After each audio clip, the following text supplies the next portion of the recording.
Welcome into the Hot Read podcast for what is today? Thursday? Friday? I've lost track. For Friday, May the 10th, I'm your host, Easton Freeze, director of published content here at BroadwaySportsMedia.com. You'd really think I would think about the date before we go live. I have 5 minutes to sit here, but I don't. You can follow me on social media at Easton Freeze. I'm a bit frazzled today because I'm pulling double duty. Producer JT could simply not be bothered to join us today and talk to you fine folks. You're going to have to settle for a little old me. Please, if I see the viewer count suddenly plummet upon the realization that JT's not here, I will cry on live internet television. So don't change that dial because we've got a really good show for you today. I promise. Not because JT's not here, but because we have got so much to listen to and talk about from today's really rookie mini camp opener, at least for those of us in the media.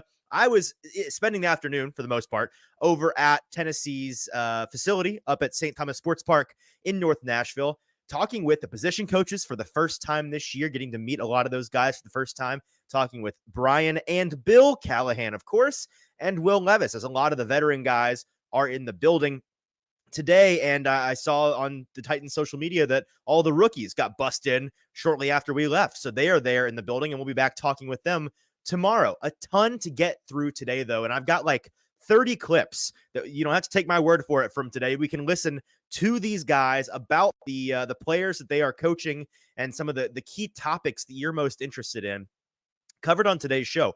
We're going to be getting into some talk about Will Levis and his development in the offseason. Tyler Boyd, what his addition means for the Titans. Treylon Burks, what his role is going to look like. Some pretty significant comments made today on that front. T'Vondre Sweat, and we can hear from his position coach on what he expects from T'Vondre. The offensive line, all the different positions, interior and the tackles. We've got a lot of thoughts on those guys from, of course, Bill Callahan himself. Zach Woodfin, the Titans director of sports performance, he was out there, which is new for us. It's a very cool new thing. The one of the guys that's in charge of the sports medicine for the Titans is now going to be talking to us in the media, hopefully all year long, as a part of the media gaggle with the position coaches on a weekly or twice weekly basis. That's awesome. That's unprecedented access for the Tennessee Titans. And we heard some interesting things from him today. We weren't really expecting him out there, so we were making up questions on the fly, but some good stuff nonetheless. And then a couple odds and ends from different position coaches to wrap it up. All of that and more on today's show. Appreciate those of you that are with us live already. If you are, be a friend. Tell a friend. Send the link to somebody. Hit retweet, hit like. If you're on Twitter or Facebook, let me recommend you go over to Broadway Sports Media's YouTube page. That's Broadway Sports Media on YouTube. Find this live stream, and in the comment section of that video is where you can be a part of today's conversation, like Derek and Alex already are. Appreciate you guys being in here with me today. And while you're there, make sure you're subscribed to Broadway Sports Media's YouTube page. Very easy. It's right under the video. Just hit the subscribe button. It costs you nothing. It is very helpful to me and to those of us here on the show, and JT, who is busy doing other things today. So help us out. Hit subscribe and hit like while you're at it. Helps with the algorithm and all those techie things that we don't really understand, but we know it's helpful. So hit like, hit subscribe. Thank you very much. And by the way, if it's not usually your thing to hop in the comments, make today that day, because I am riding solo today. And while I have like 14 different co-hosts and all the coaches that we're going to be playing here on the show, if you're watching, you'll get to see the videos. If you're listening, you'll hear them speak. But I want your thoughts, your comments, your questions, because I'm basically just going to be talking through stream of consciousness style, my thoughts from what we heard today. So help me out, and I would love to see what you guys have to say in the comments. One technical thing before we dive into the first topic, which is Will Levis and his offseason development. I've put these clips together and I've cropped them and I've made compilations and categorized them. I've done a lot of pre-production work on this, but there's a chance the videos are a little bit quiet. And if they are, just let me know in the comments. I can turn the volume of my microphone down so that you can then turn your volume, your listening volume up, so you can hear me and the videos equal volume. So help me out. Be my producer today. And with this first video, let me know if it's a little bit on the quiet end. There's only so much I can do, but I can try to adjust it a little bit. Okay, so let's start with Will Levis and listen to what he has to say. Well, first, we're going to start with his coach. That was the first question we asked Brian Callahan when he came out today to the podium. We said, what do you think so far? You've had Will Levis out here doing some stuff there. They're not in shoulder pads. They're in shorts and T-shirts. But you've seen him throw for the first time. He's throwing with Calvin Ridley, throwing with DeAndre Hopkins, soon to be throwing with Tyler Boyd. What is your assessment of your second year now quarterback and what his spring has looked like. And here is what Brian Callahan had to say. He's been great. Really, really happy with the work that he's put in, what he's learned. There's a lot of information coming at him, a lot of technical things, a lot of mental things, a lot of physical things as far as fundamentals, techniques, how we teach, what we teach. He's attacked it with really awesome enthusiasm. Every day he comes in, he learns it, and always the mark to me of guys that take coaching well, they can take it from the meeting room to the grass. And so he's been able to translate those things as we've come out here. So really happy with the work he's done so far. I think he's really gotten better in a short amount of time because of the way he approaches his job, and that's all you can ask for at this point in the year. And that's that last part that stuck with me. He's gotten a lot better in a hurry, in a short amount of time. That's kind of what we heard from Sean McAvoy, who is the private quarterback coach of Malik Willis. We had on the show just before the draft a couple of weeks ago. He has been with both Malik and Will a lot this offseason, and we talked to him about, hey, your first offseason where you're not having to do the whole draft circus, having to be paraded around as a potential first-round pick like Will Levis was, doing the combine and athletic testing and underwear Olympics and all these things that aren't actually football, not learning a playbook and getting to know your teammates and getting to know your coaches and preparing your body for football. The first time you can do all of that in a spring, you get to the end of the season in January, like the Titans were, because they didn't get to the playoffs. And I'm sure Will Levis looks around on January, whatever it was, 17th, and is like, I have months of time to really structure how I see fit. And so we asked him at the podium, which is this next clip, about what that spring has been like for him and how he is feeling in terms of mental and physical preparation. Yeah, no, I feel great. Having these last 5-6 weeks to be with the guys and learn the offense. Obviously, having that jump start's huge. But physically, I feel like I'm in a better spot than I've been in a really, really long time. That was one of the things I was looking on improving the most this offseason, just getting healthy, getting my stuff back, and being able to play the game like I know I can. So it's been cool to feel my body, get to that point, and I'm gonna keep working to even get past there. Not shocking to hear that he finished last season not 100%. That's just the nature of the NFL. And for him in particular, we know the offensive line situation left him a little bit battered and bruised. So he is healthy, and I'd imagine he's in the best shape he's been in a while because, like we talked about with Sean McAvoy, these guys coming out of their senior or last year of college through the draft process to the NFL, Sean said it's like 19 months of their lives where they are going football, combine draft circus nonsense, all paraded around, interviews left and right, and then football, trying to learn the NFL, which is a whole new gear. Mentally, that's exhausting. That is a serious grind. And to be able to focus on yourself in the way that you see fit for the first time in a long time, I'd imagine is very refreshing. This final clip on the topic of Will Levis is from Will, and he was asked by our friend of the show here, Paul Kaharski, hey, how would you describe the Brian Callahan offense? What does this new offense mean to you? How would you sum it up? And I have to warn you, if you have kids around, if there are sensitive ears in the vicinity, this is a little bit Titans fan porn, what he's about to say. It is going to be something you're not used to hearing from anybody in the Titans organization, and it might leave you a little bit excited. You may, if you're sitting down and you're a gentleman, you may not be able to stand up for a little bit. Here's what Will Levis had to say on that front.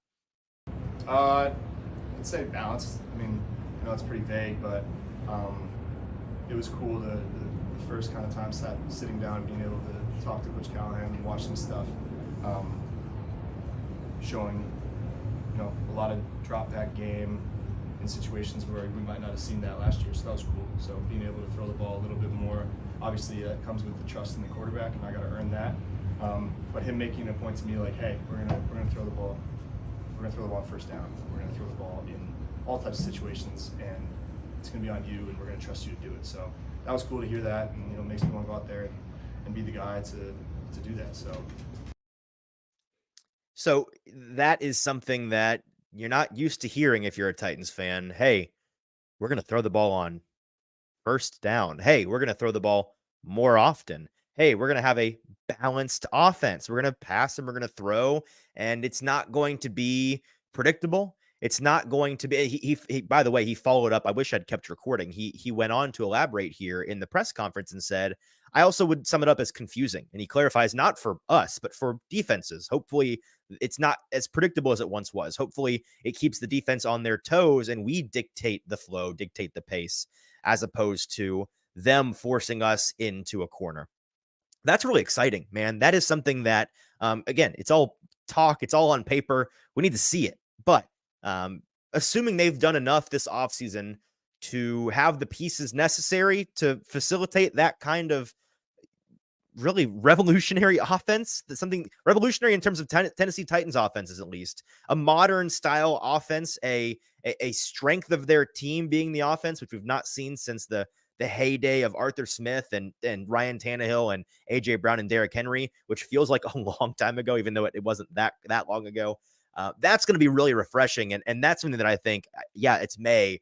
Yeah, we're just starting the offseason process, but fans are going to be able to hang their hats on that because, dude, that is really exciting. A couple of you guys here in the comments, Alex Titan saying, is it homerism that our expectations for Levis are much higher than what the masses think? What do we see in him that the others who believe will have a top 5 pick do not see? A very good question, Alex. And if you listen to our previous episode here on the feed, in the middle of the show, kind of switched the topic and answered a question akin to this, asking, why are the Titans being disrespected like this? And there's actually going to be a clip of that discussion on YouTube, probably within the next 2 days. So you can go and listen to that already pulled for you on the Broadway Sports Media YouTube page. Shameless plug there. Here's the deal. As long as the Titans, and I won't do the whole spiel again, but as long as the Titans have this quarterback and this coach, and it's going to be a situation where the general media, fans of other teams, see your team as what it is, which is unproven. Yeah, it's a team sport, and there are 53 players on the roster. There's a lot of different coaches. There's a lot of moving parts. It's more than just your quarterback and your coach. Ultimately, we know this. That's the sport of football. But when it comes to media understanding of a team, especially a team in a small market like this, where it's easy for national media folks and for fans of other teams to be lazy in their understanding of you, it boils down to, what do I think about your quarterback and what do I think about your coach? And with these two guys, do they have a lot of potential? Yes, they do. But are they unproven right now, no matter what you think of them? Yeah, they are. They're unproven. And until we start playing games, until we get to at least Halloween or Thanksgiving, that's going to remain the case.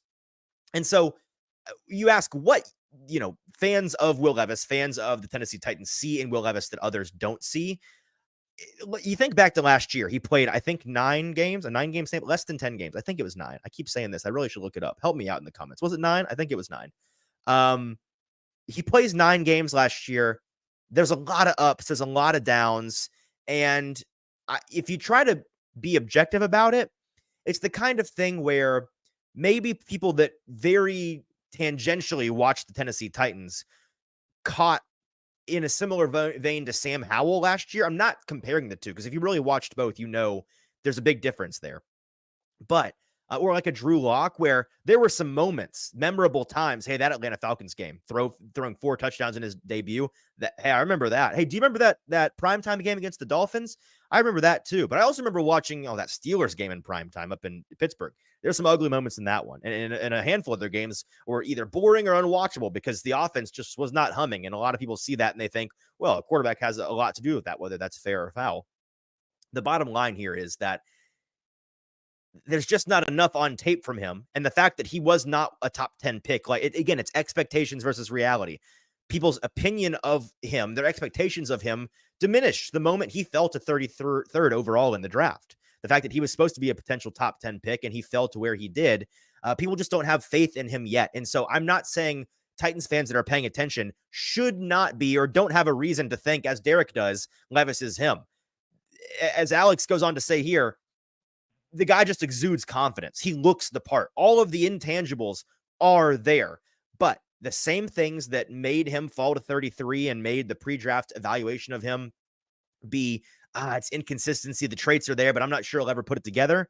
Those things still exist. And until he has a full season where he demonstrates, hey, we're on a good offense, and I'm a big part of the reason why this offense is good, and you have to respect me. He does things that demand respect from folks.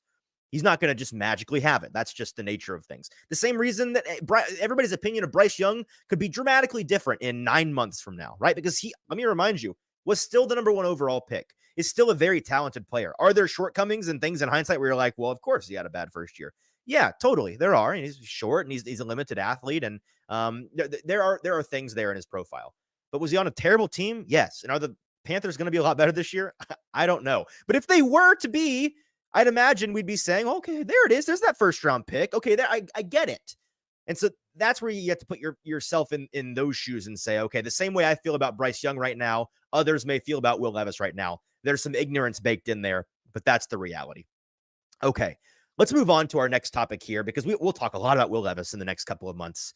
Let's talk about Tyler Boyd, the newest Titan, who is not technically yet a Titan. That paperwork has not been signed. Here at the beginning of this next clip from Brian Callahan, he's going to explain, yeah, we don't have that finished yet, but it's going to be soon.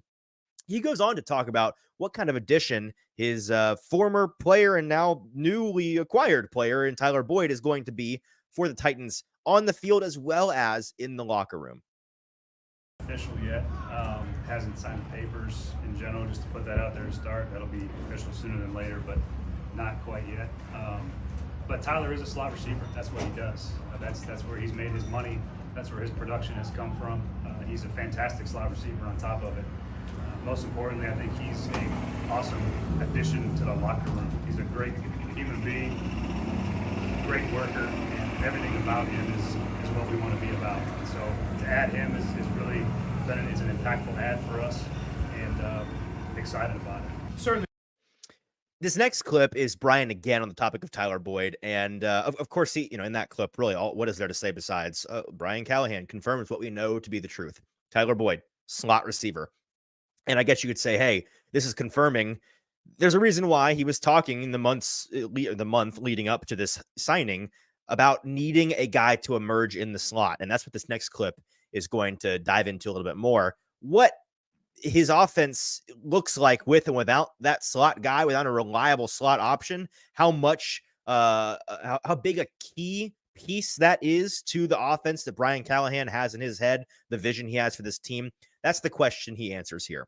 The parallels, obviously bringing Tyler in and having the receivers we have now, it's a style of offense I'm very comfortable with, one that I've seen work a couple different places now. So that does matter, but still at the end of the day, this is the Titans, and this is our offense that we're going to build here. We have different players here, even though Tyler is one that is a carryover player from past experience. So we're still finding out what our guys are going to do well. We're made up differently. We have different talents, and so every day that we come out here, particularly when we get to training camp, we'll get a better feel for who and what we are at all the positions and how we're going to use them. This final clip on the topic of Tyler Boyd is the first introduction to one of the new Titans assistants. Meet Tyke Tolbert, your new wide receivers coach. You probably heard his name in relation to the Titans' 6th round pick of Jaquan Jackson. He was, at least reportedly, a big part of that selection, and we'll actually play a clip. I asked him about the selection of Jaquan Jackson a little bit later in today's episode. But first, he was asked here about having so many veteran receivers in his room, having DeAndre Hopkins and Tyler Boyd and Calvin Ridley. There we go. Those guys, having those guys in the room, what that means for him and how that impacts his coaching style and his teaching style.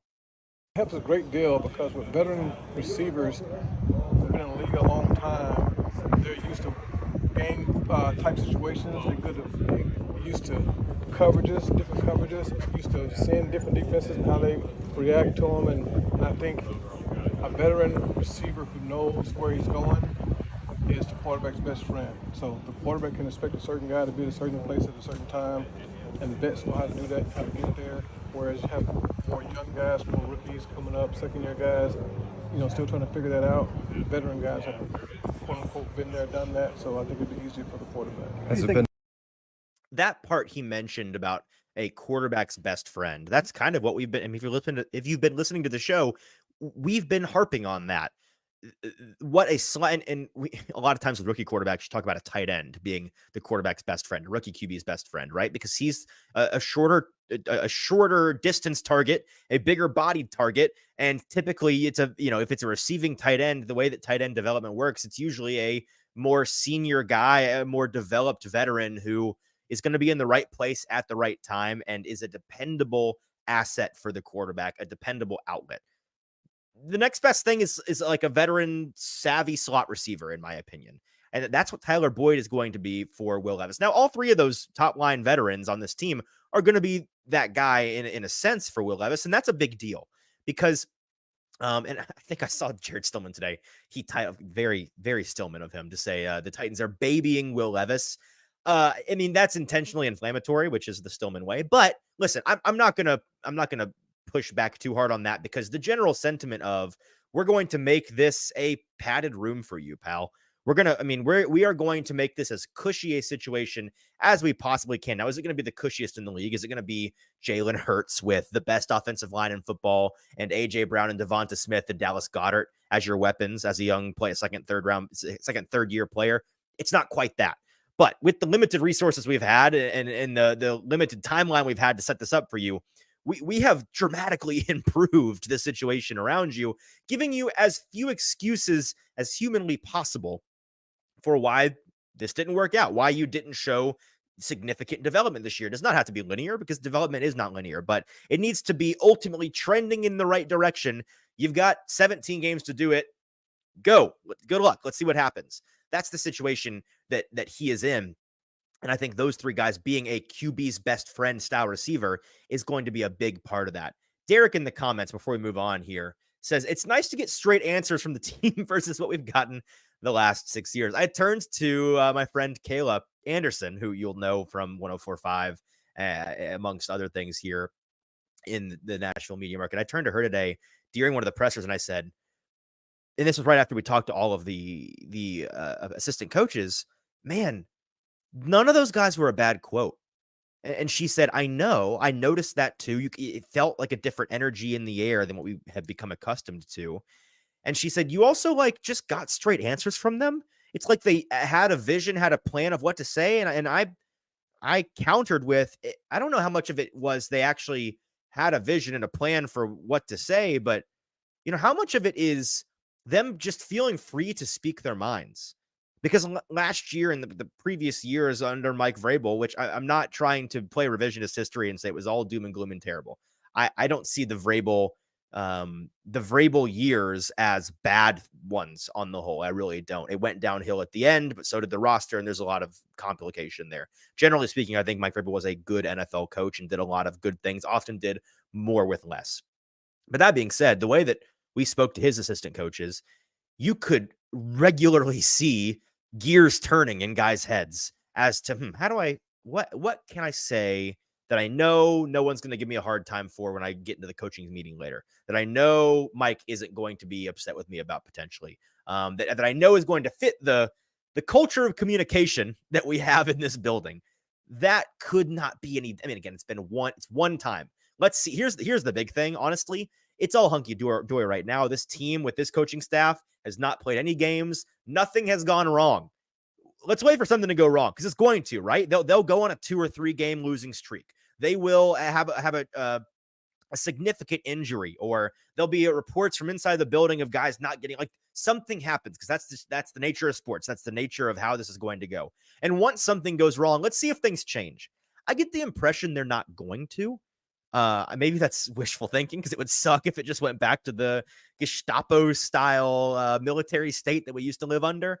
But I get the impression that through the thick and the thin, this is the way it's going to be. And that's a really exciting and refreshing thing for the Tennessee Titans. I just want to make sure. I want to see if there's any more comments here from folks. Derek saying, oh no, they're building around the guy they want to be their franchise quarterback. How dare they? Kenneth asking, what does an injury to Will Levis do to muddy the waters? Did I say that? Elaborate on the question, Kenneth, because I'm not sure I 100% understand you.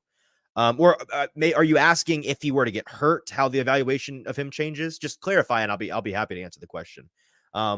Putting that off for a moment while Kenneth can get back to me.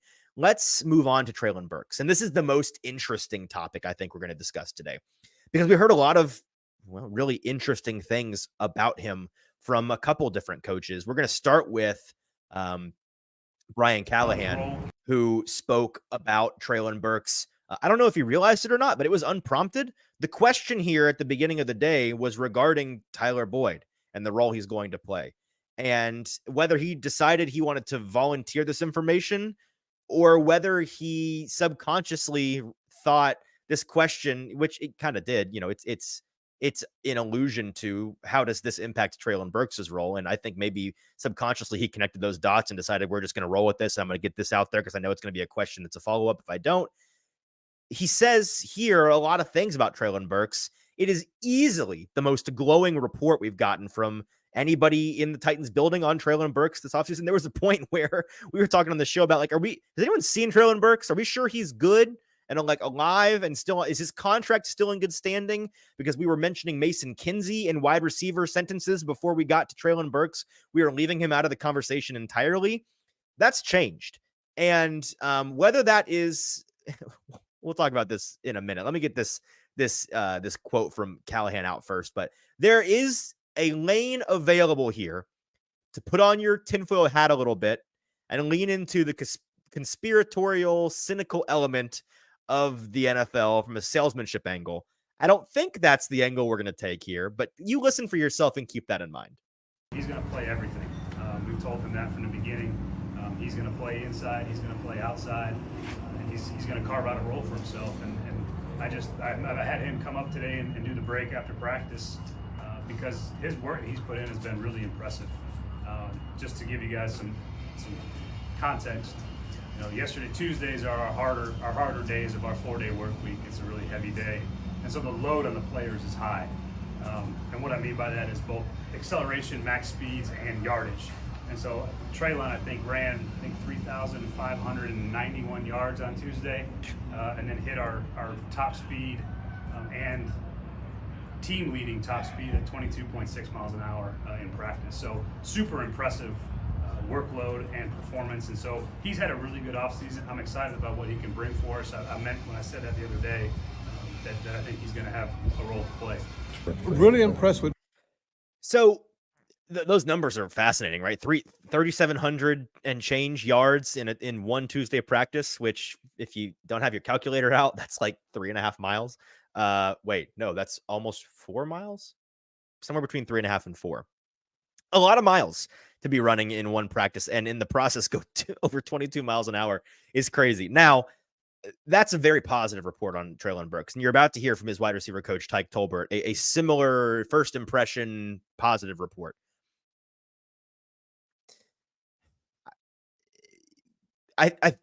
My genuine, honest reaction to this is, okay, they maybe have heard in the building us questioning, what's the deal with Treylon Burks? Why aren't they talking about Treylon Burks? Do they hate Treylon Burks? What's this team's opinion of Treylon Burks? And they've decided that's not the truth. We like Treylon. Let's write the record here and make sure we mention that in our press availability.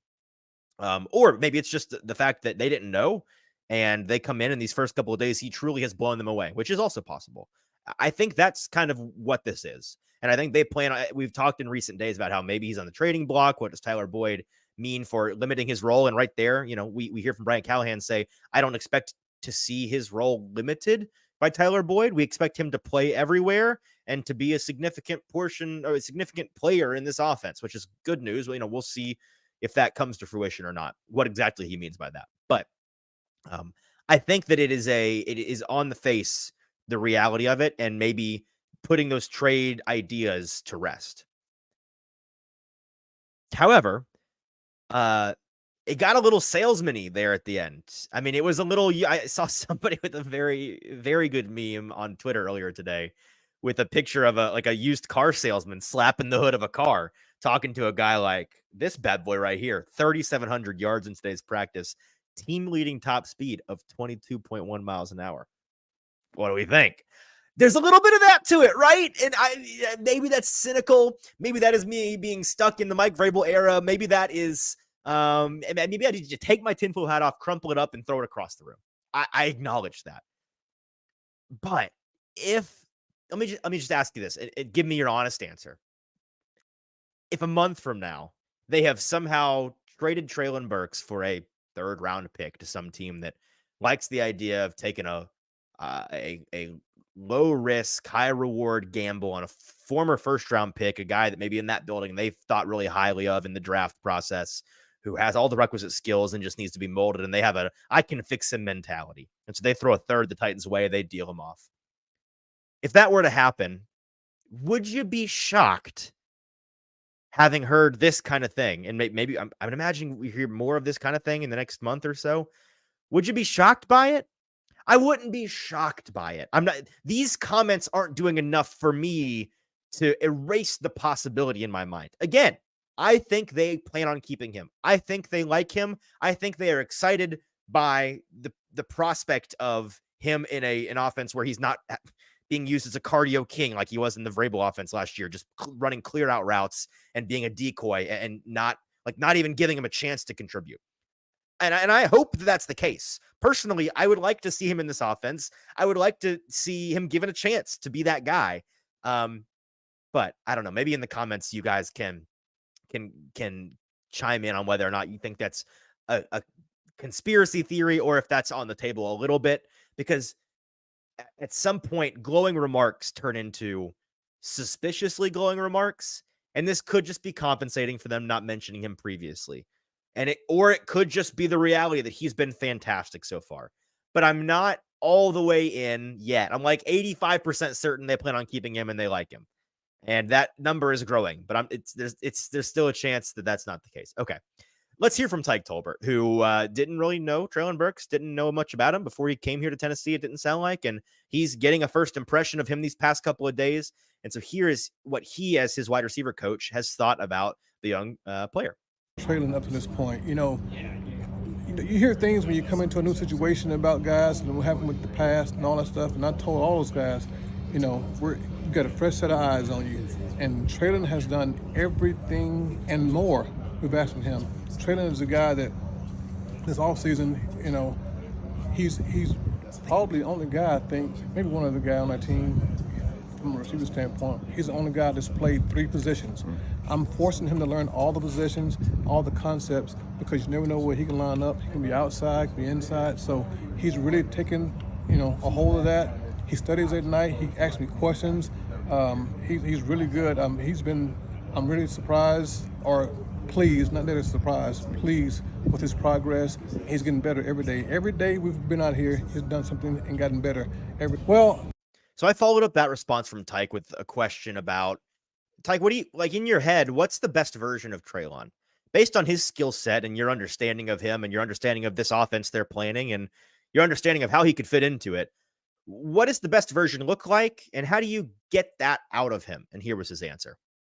Again, that's a work in progress, and I've only been around a couple weeks right now, but being able for him to play outside and inside, he's really strong. When he's running a route and he cuts, pieces of the turf comes up out of the ground. So he's got a powerful plant when he plants and separates, so that's good. And like I mentioned, his ball skill is really good. So I didn't really know how well it was until I got here and saw it in person. But I just remember, again, all the things you hear about a certain guy when you come in. I sat him down and said, look, you're the same guy. We brought him in for a 30 visit when I was in Chicago. So I said, you're the same guy who I saw kill Alabama DBs, kill LSU DBs. So in the NFL, guess who you're playing against? The Alabama DBs, the LSU DBs. So you got to continue to be you, get better and control what you can control. And he's been doing that, taking the coaching, and he's getting better every day. I like that answer. And that part about it's the same DBs, just go do the thing you were doing in college. That's funny, and it's true, right?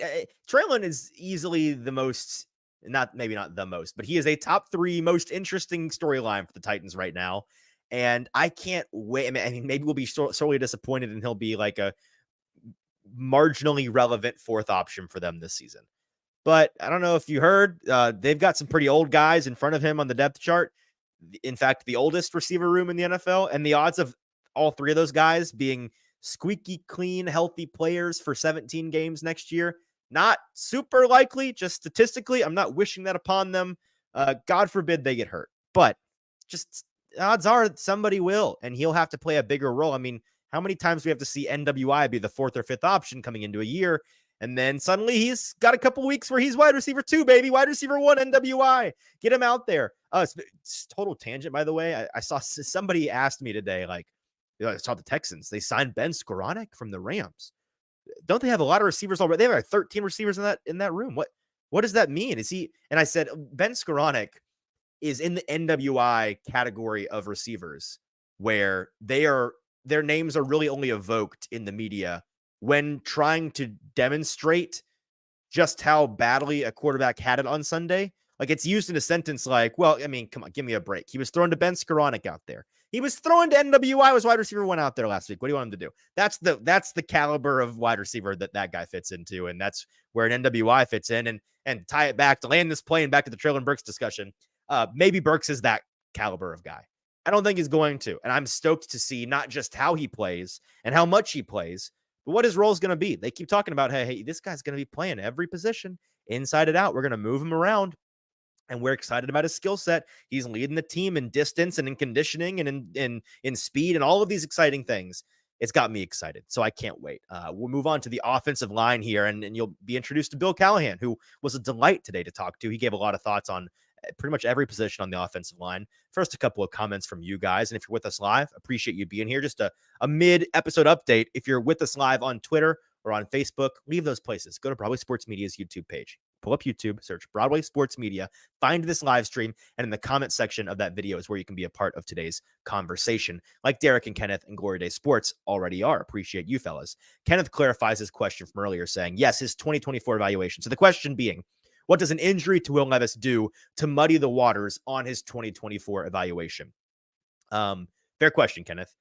It makes it frustrating, right? It makes it difficult, more difficult than if he were to just stay healthy. And we saw what he could do with a decent situation around him. It's not a get out of jail free card for, well, we could have evaluated him this year, but he missed half the season. He was hurt, or he was hobbled for 2 months of the year because he got a bum ankle again. Like, that's part of it, man. I don't know if you've been following other things in the NFL recently. There have been a lot of talks nationally. This was born of the Athletic Football Show. They did a QB draft, just drafting quarterbacks in the league who you want on your franchise for the next 3 years, I think was the basis. And Joe Burrow fell to like 8th or something, 9th. He fell far. Like, he went after Trevor Lawrence. He went after Dak Prescott. And a lot of people were flabbergasted by this. And the general reasoning given on the show, I'm not saying I agree with it, but like the general reason was, hey, this guy, he can't stay healthy, man. And, he's coming off of a year where he had a wrist injury that apparently, you listen to doctors, it makes the dart throwing motion really difficult even after that injury heals. And I don't know if you know, but like that's I'm not a kinesiologist. That seems kind of similar to throwing a football. So that's a concern. That kind of guy who's just constantly injured and getting older, was an older prospect when he came out, even though he's a young quarterback in the league. He was older then, and he's just older now. Man, what have we seen the best of a Joe Burrow? I'm not saying we have. That's in our minds. With a Will Levis, you could get to that point. He came out 23 years old as a rookie. He's 24 now. He's going to be on he's going to be in the territory where it's like, well, this guy's almost 30 years old before we know it. And if he were to get injured this year after being injured a portion of last year, that's not great. That's not what you want. And it would be something you have to take into consideration. Okay, is this a guy that's not going to stay healthy, even if he's got the requisite skill set? We're gonna have to look elsewhere because we can't keep this guy on the field. So there's that answer. Derek asking, I was not joking about Traylon. I think if he delivers 500 yards in this offense behind all these guys, he can be something in the future when D-Hop is gone. I don't think that's crazy. Now, listen, he's entering his third year in the NFL. His first round pick, so he's got a 5th year option. They'll have to decide whether or not to take that before the 5th year, obviously. But you've got at least 2 more years of him cost controlled. If he were to have a leap pad year, a stepping stone year this season, and he goes out and he puts up 560 yards and 4, 5, 6 touchdowns, and then next year they put some more faith in him, make him one of the starters going into the year, and he has a strong season. Does that then convince you, okay, maybe we keep this guy around for the right price? It could. And he doesn't have to, people are saying, well, they're not, he's going to be a one and done contract guy. And he was with the Titans, unless he has an incredible year this year somehow. I don't know if that's the case. I think it can be a stepping stone year. So Derek, I don't think you're in the wrong headspace there. Let's move on here to the offensive line, and we'll start with Bill Callahan, who is the, of course, father of Brian Callahan, the Titans head coach. He is the Titans offensive line coach now, and he was first asked about what it has been like being on the Tennessee Titans, being a part of his son's staff. It's been a lot of fun. The transition to Nashville and to the Titans is it's interesting. This is a team that I felt I know pretty well, in my history. It's great to be here with Brian, my son, and this staff that Brian's put together. It's exciting. It's exciting times. So, yeah, everything's been very positive so far. We haven't played a game yet, so we're undefeated.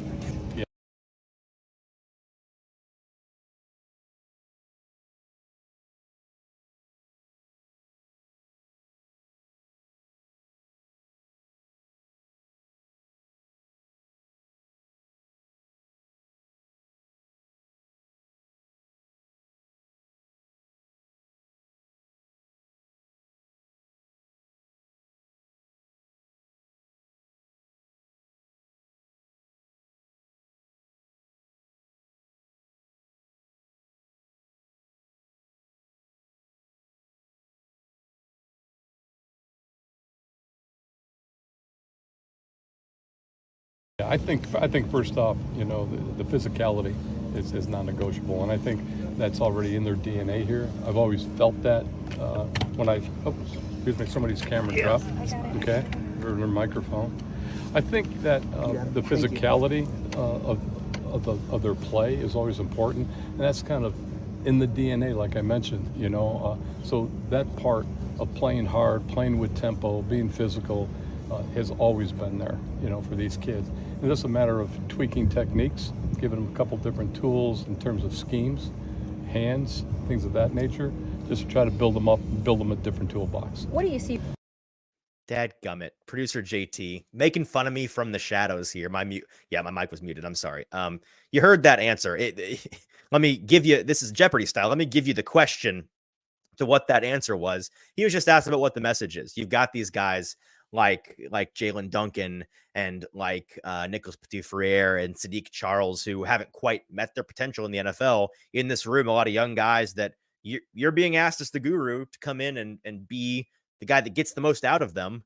Where do you start? You're in shoulder pad. You're not in shoulder pads or you're not padded up yet.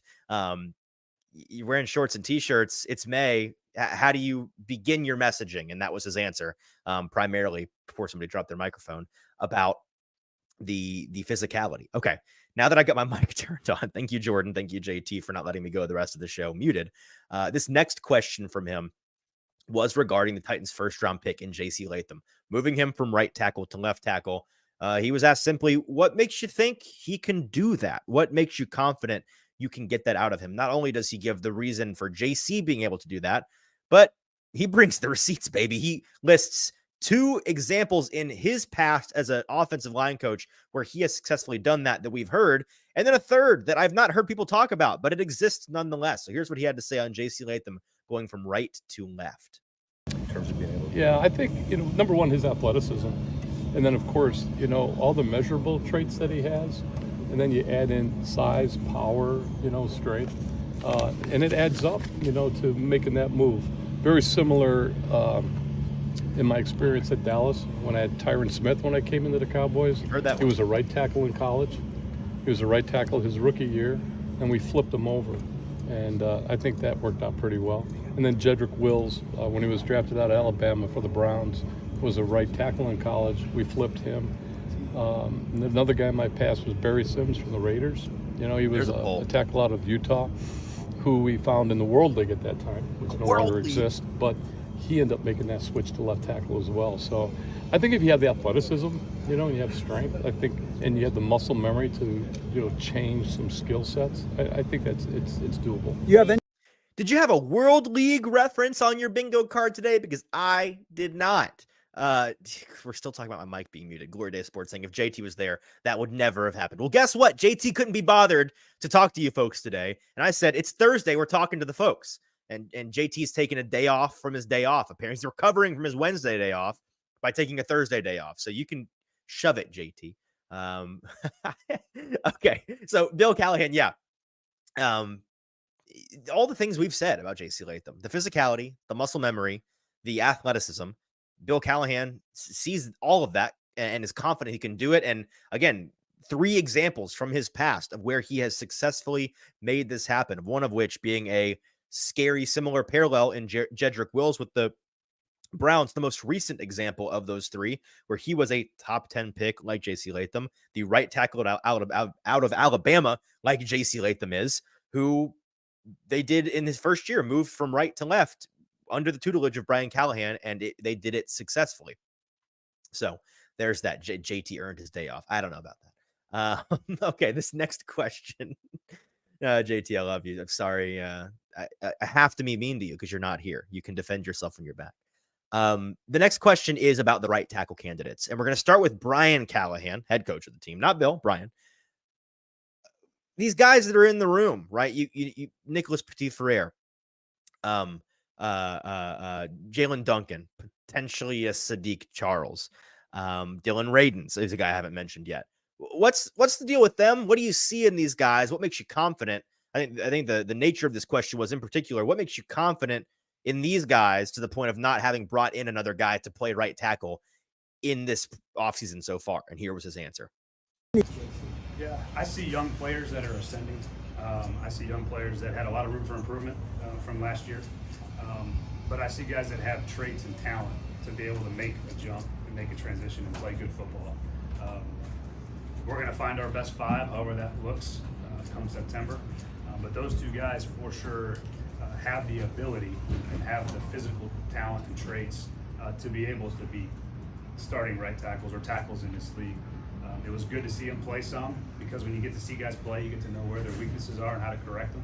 And I think that part has been fun to see those guys get better every day fundamentally. Again, we'll put the pads on come July, and then we'll let it rip and let those guys compete. But I think their competition, what they've done so far in their young careers, and then the ability to get better from now until we play, gives me some excitement that they got a chance to be good young ascending players for us. Right. Well, The same question for Bill. They're all here. They're all working hard. I think, to begin with in spring, when you're coming into a new system, new coaches, I'm just evaluating, assessing, trying to help these guys learn a whole new different toolbox than they're accustomed to. I think they're exceptional hard workers. That's great. That's a good start for us. But then how it plays out, I think we'll wait. I'll got to be a little bit more reserved on my judgment until we get into training camp and we get a chance to see them in the preseason when the live bullets start flying. But right now, it's all positive. The guys are working hard. They're learning some new sets, different angles, different strikes, things of that nature, that can help their game. So Bill, a little bit more cards close to the vest there on his answer. With Brian, what stuck out to me was him constantly saying, hey, I say constantly, twice, saying, hey, these guys are, I see ascending young talents. I see guys with a lot of room for improvement. And, I think Titans fans, it's easy after a year or now 2 years in a row of having preseason hopes that were quickly dashed, quickly burned, your faith not rewarded in a guy like Dylan Radins and a guy like Nicholas Petit-Frere, not being jazzed about the rookie year that Jalen Duncan had. It's easy to swing too far the other way, right? If you were too high on them, now maybe you're too low because you're like, I'm not making that same mistake again. Now they've got to really prove it to me.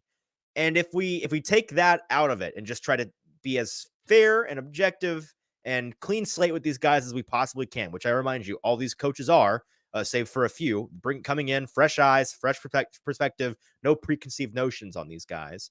I think it's fair to say, hey, Dylan Radins, he was a 2nd round pick.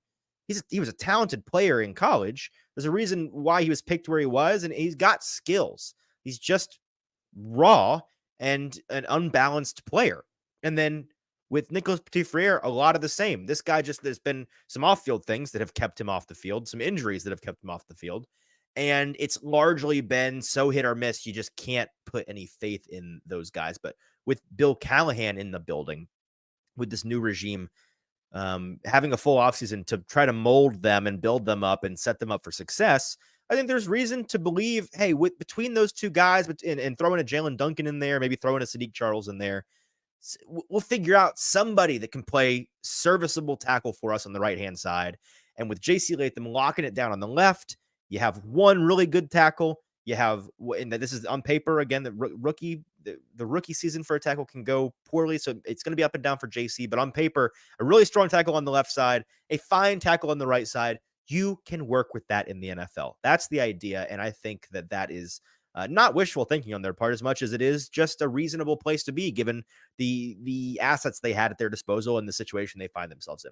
This last offensive line topic, an answer from Bill Callahan, a really fascinating one. He went in a different direction with this answer than I thought he would. Bill asked about Lloyd Cushenberry, the Titans center, who they signed in free agency away from the Broncos.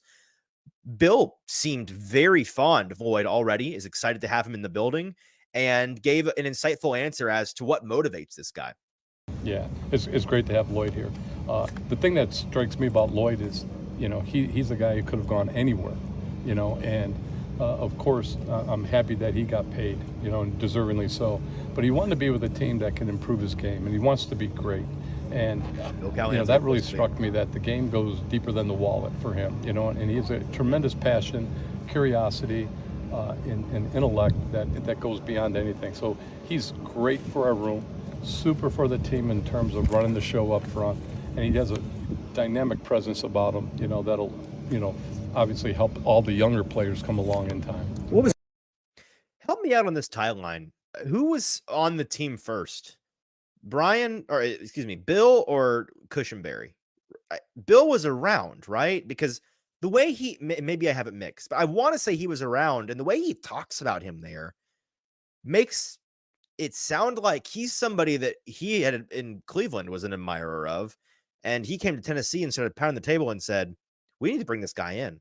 So I really like what this kid has, and I think he can be great, and he wants to be. I mean, that was as glowing a profile on any player I heard today and have heard in a long, long time. Derek saying, yeah, Cushenberry came after Big Coach was in the building. So that to me seems like the Cushenberry acquisition, the hiring of him, paying him the money that they did was at least as recommended by Bill Callahan, which is not a bad recommendation to take into account if you're Rand Carthon. So JT saying Bill joined during the Senior Bowl. Okay, so that would track then, I think, because I think Lloyd came after that. I don't know. Somebody fact check that. Maybe what I just said is a total bunk, but I think that's the case. No matter what, whether it was before or after, Bill Callahan has a very high opinion of Lloyd Cushenberry, and I think that should excite fans. Moving on to the defensive side of the ball, let's hear from some defensive coaches, and we'll start with Tracy Rocker, the Titans' new defensive line coach. Something I learned today, not only was Tracy a lovely guy and nice to talk to, and a good quote. I can't wait to get to know him more over the season. He's the father of Kumar Rocker, Vanderbilt legend, for shout out JT, New York Mets legend, who didn't pan out, is now on the Texas Rangers. And after a long pitcher, by the way, if you don't know, he was a big time pitcher with Vanderbilt, was a part of their national championship. One of their national championship teams, was drafted pretty highly by the Mets. Had Tommy John, I think, going into the MLB. Throwing arm, a mess, never worked out for the Mets. They trade him for, I don't know, like cash or something. MLB is weird, to the Rangers, and he's now pitching. So that's good. And his dad is now a coach for the Titans, who, if you're familiar with the name Tracy Rocker, you're like, where have I heard Tracy Rocker? He's been in and out of the college and pro ranks, highly, highly respected across both entities. A good dude and a good coach. And he's the one that's going to be overseeing the defensive line, which means he's the one who's going to be overseeing T'Vondre Sweat, the Titans' controversial second-round pick, big boy defensive lineman. If you saw the video of the rookies being bussed in today by the Titans, not hard to figure out where T'Vondre was in that lineup. He stuck out like a sore thumb because he is a big fella. And our questions to him began with, what are the challenges of having a T'Vondre Sweat on this team, needing to try to get the most out of him with all the things that, the baggage that came along with him? Like how does that change for you as a coach, not just having to get the most out of a guy on the field as a player, but also, babysit's too strong a word, but be a mentor and watch over the off-field performance, the off-field existence of a guy like a T'Vondre Sweat. And here's what he had to say. the challenge, I don't foresee it as a challenge. I think in this business, we all taking, all young men and all women and men, we've all been 22, 23, and we all know what we did. And so that's not the challenge. It's what we do. Right. And now after that, it's one with the weight is that's going to be a process, and I think we have the right people in the process to make this work for them. And is it easy? No, it's not easy. But you know what? As long as you get a little support and everybody's pushing it all in the same direction, I feel good about him doing that, and he wants to do it. And we've all been 22, we've all been 23. We know what we did. That's the counter argument there. It may not be a good one. I say as a 24-year-old, I remember being 22 and 23, all of those 1 and 2 years ago. But yeah, I mean, that's the argument there. And, I like his at least I like the idea of the message being, it's not about what you've done. It's about what you do going forward. That being said, his next answer here is in regards to the question of what is the skill set here? What do you see in T'Vondre Sweat? What made you like this guy enough to take him at 38 overall? And here's what Tracy Rocker had to say. Skill set, I think he's a big man, and this is a big man league. And I think it definitely helps us up front with, we have some with Jeff. Offset takes a little bit more for Jeff. Hopefully this guy develops into what we all want him to be. It's going to take time, but, having another big man next to another big man, now we kind of create some situations, hopefully, as this thing keep developing. And we have others that can also be those guys can help us there. But he definitely can help us a lot. So I chimed in here and I asked Tracy, a lot was made pre-draft about this guy being a 2-down only player, not really being a 3-down presence, both in terms of conditioning and in terms of skill set. What do you make of that? And what do you think his ability to play all 3 downs is going to look like at the NFL level? And here was his answer. I have no doubt he's a 3-down player. I think, one, you have to recognize that he played a lot during college, okay? And it's guys that came out a year before him. Those guys didn't play as many reps as he played. So I have no doubt this guy can help us be a 3-down player. And I feel good about that, but that's with time, learning the playbook, adjusting, and going through the transition What's his?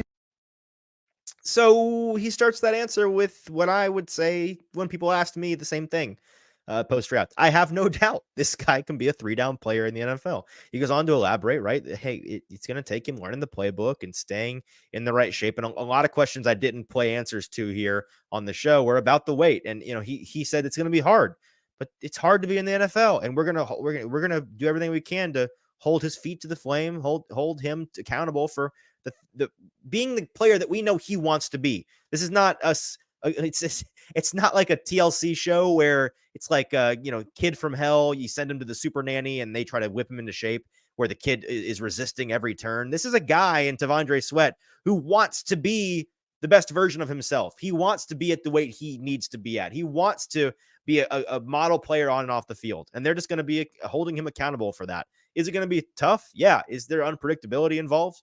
Yeah. Are there going to be some hiccups? I'd wager probably. I'd be shocked if he's suddenly there's no off-field issues. There's no weight issues. We don't have these questions. We don't talk about it at all now that he's in the NFL. I'd be really surprised if that happened.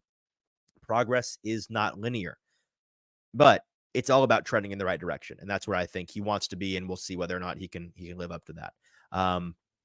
Okay. Let's move on to we're nearing the hour mark here on the show. Just four more clips to share with you. First, I mentioned at the top of the show, Zach Woodfin, who is the Titans' director of player performance, sports performance, I think. The sports science guy, weight room guy, Zach Woodfin, director of sports performance. He is now a part of our media gaggle time with the assistant coaches, which is so cool. That certainly was never the case with the Vrabel regime.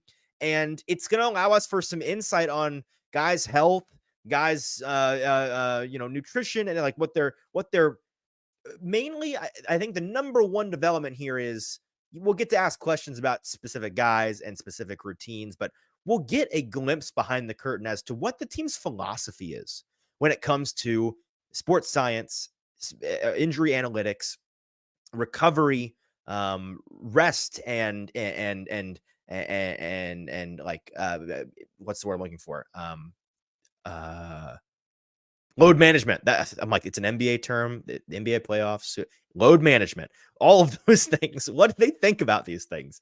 And that's really cool to have an actual professional who's the one behind the scenes making those decisions, informing that policy for the team, be the guy to talk to us about it. So 2 clips from him today, and I did not catch everything he said because I was like, who is this guy? I don't recognize the guy. I'm gonna talk to some other guys right now, and then I hear it's Zach Woodfin. He's the director of sports performance. Okay, let me go and listen to this guy. This first one from him is about when he meets with players who have preconceived notions as to what's best for their health, best for their recovery, best for their bodies, how he meets them in the middle, how he's able to get them to buy in to his program. And here was his answer.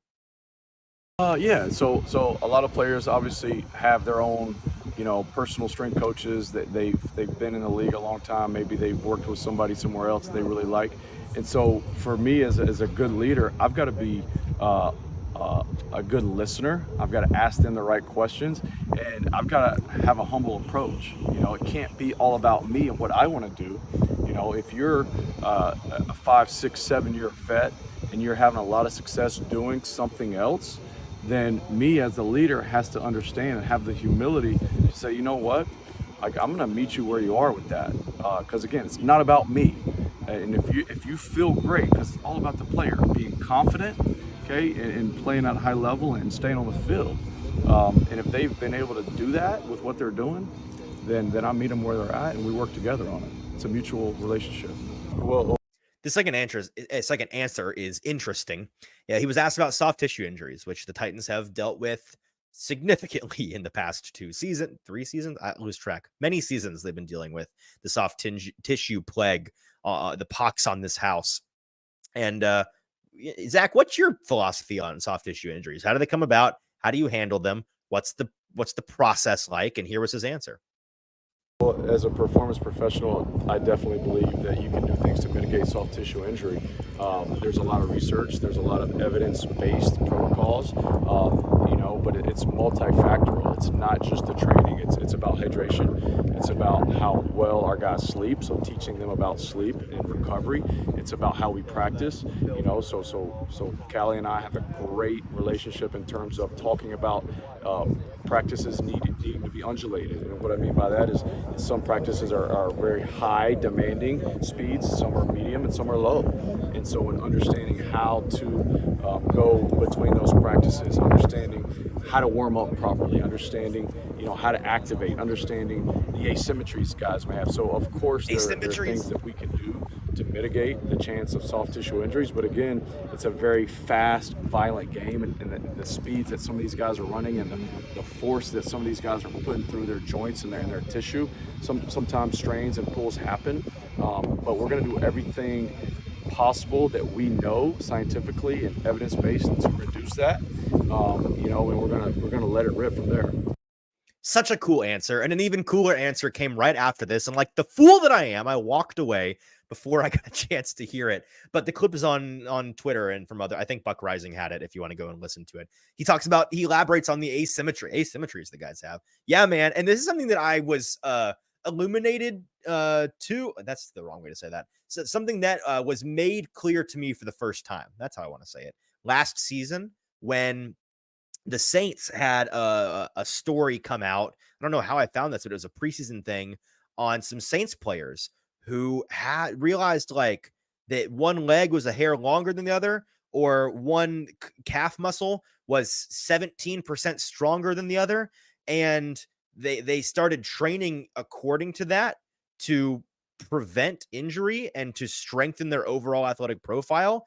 That's a new, as far as I'm aware, a relatively new area of sports medicine and sports science that they're, dialing into here, using, I'd imagine, GPS tracking and, I don't know, like monitors they put on the body while you're on the treadmill. Or so. I don't know how they track it exactly. Biometrics of some sort that they collect somehow. Whatever it is, they're able to tell if you've got, one hamstring that is 27% less load bearing than the other on average when you're out there practicing, and say, okay, well, that means your other hamstring is taking on an excess workload. we got to get that other hamstring stronger so that you don't strain this other one. Like, that's really fascinating sports science. And they're implementing here at the Titans. Do we know that wasn't the case before this with the Vrabel regime? No, but did we ever hear anything like that? Like even remotely like that? No, never. So that's really cool. And I can't wait to dive into some nerdy articles about the cutting edge NFL sports science to take to Zach whenever we get to speak to them and ask him and rack his brain and see if we get some sick answers, because that's the nerd in me. And I'm so stoked that he's available to us. Should provide some interesting answers. And I'm curious to see how much he's able to talk about guys in particular when they're going through injuries this season. We shall see. 2 more clips for you. Some odds and ends here, and then we will wrap it up. This first one is from Tyke Tolbert once again. I asked him about Jaquan Jackson, like I said I did earlier in the show. You guys drafted Jaquan in the 6th round of this draft. There were some interesting players on the board, like a Malik Washington, like a Cornelius Johnson, like a Johnny Wilson. Why Jaquan? What'd you see in this guy? And he was down there at Jaquan's pro day at Tulane, clearly liked what he saw. What was that exactly? Here's what Tyke had to say. Like you said, there's a lot of different options on the board, whatever, but we're very pleased when we got Jaquan.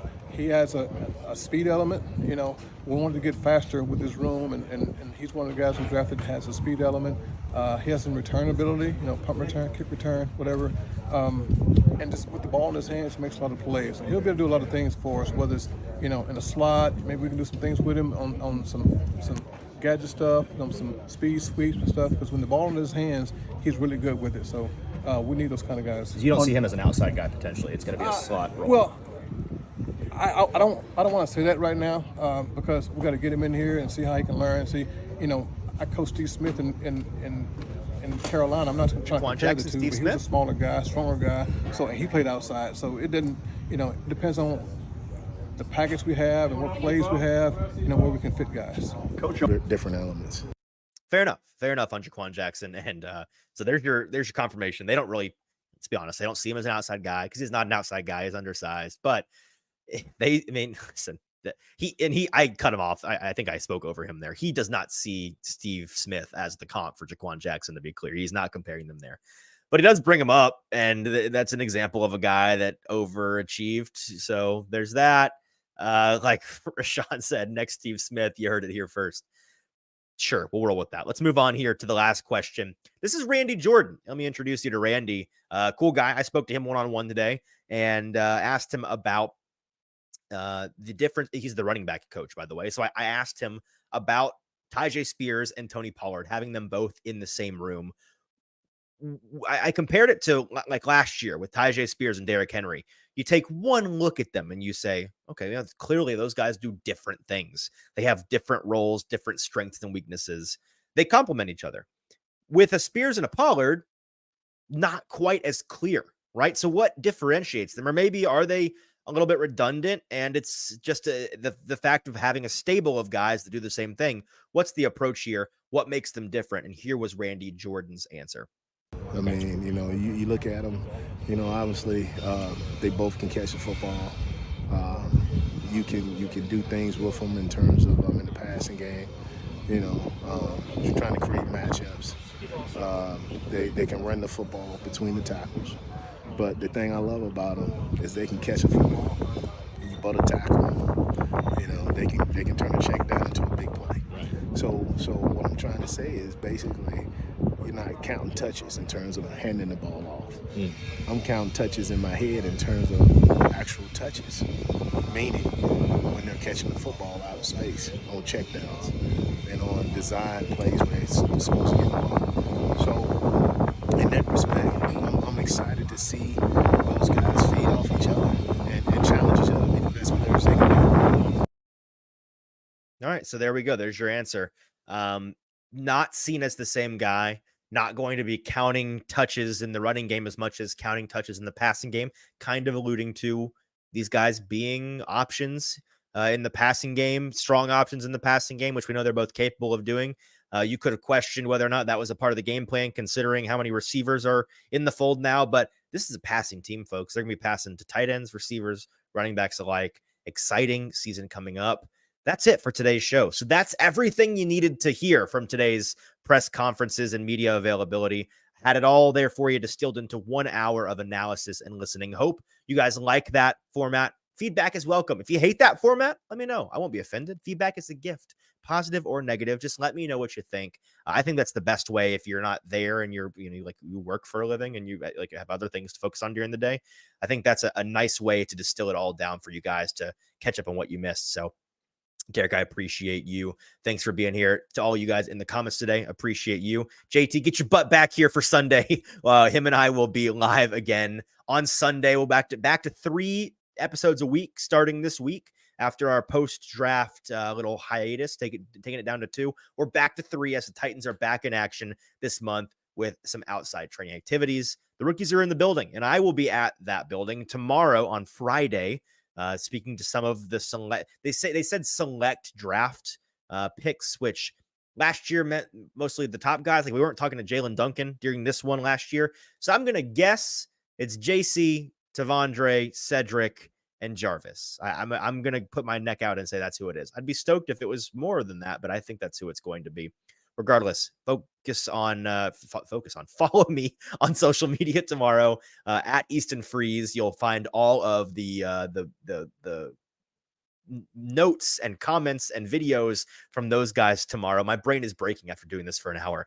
I'm going to get out of here. For producer JT, who will be back on Sunday, I'm your host, Easton Freeze. This has been the Hot Read Podcast. Like, share, subscribe. We will talk to you then.